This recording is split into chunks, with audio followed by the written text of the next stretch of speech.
certainly lends itself well to my story.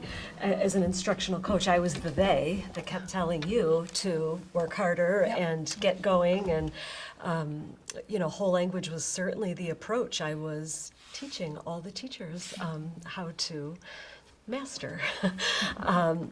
With the big aha of that moment, that's, when the coming together of people in my life that had research brought to the table. And as we began, now the they becomes the we, right? Mm-hmm. This movement towards getting research practices into classrooms. We began sharing with teachers the idea that we know you're working as hard as you can. We know you are not showing up purposefully trying to not allow children to read. We're all doing the very best we can. Teachers are among the hardest working people in our society. They go into this to change lives for children.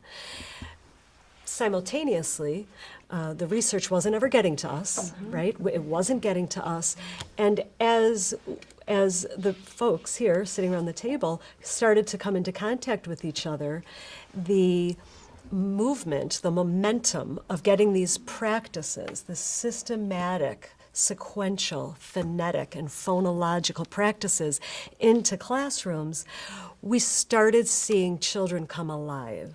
We started seeing it at age appropriate, at kindergarten, the phonological ability just to manipulate sounds and play with words began to create pathways in the brain that expedited getting those words off the page.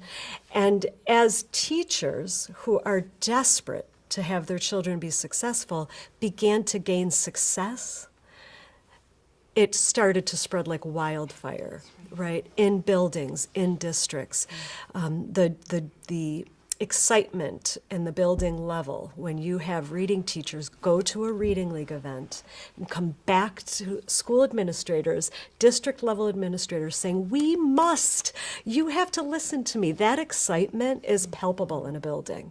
And as you start to see professionals who care deeply about children get excited about their passion and their career and their desire to have children grow and learn and succeed, when you see the results match the level of work that the teachers put in, the growth is compound interest. It's expedited. So now the excitement's not just in my reading teachers and in their classrooms. They're talking to the first grade teachers, who then the kindergarten teachers come along, and you start to see this movement in a building.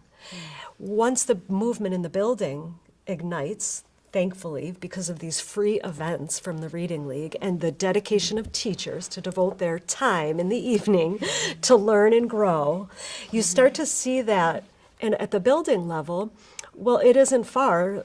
There isn't much time that goes by that district officials don't start knocking on your door saying, what's going on in this building? Your teachers are exploding. Your data is exploding. Children are learning to read at age-appropriate ways. How is this happening? Age-appropriate timelines. How is this happening? And now we're starting to see districts come aboard, and we're starting to see district-wide change so that our public education students and parents don't have to pay out of pocket for private tutors.